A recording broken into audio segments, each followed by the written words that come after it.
Hi friends, this video shows how to connect this ocular lens or eyepiece lens on this microscope. So first we have to remove this cap from this viewing tube. So let me remove this cap. Okay, done. After that we can connect this ocular lens on this tube. So we can insert like this. Okay, done.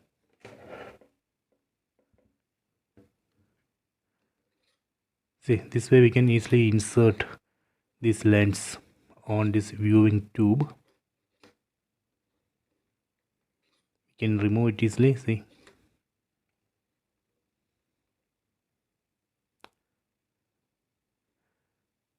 so this is 10x wide speed of field.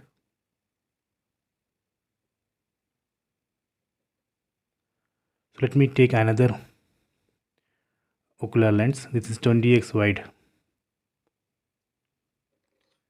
So I can connect this one. See. So I hope you have enjoyed this video. Please check it.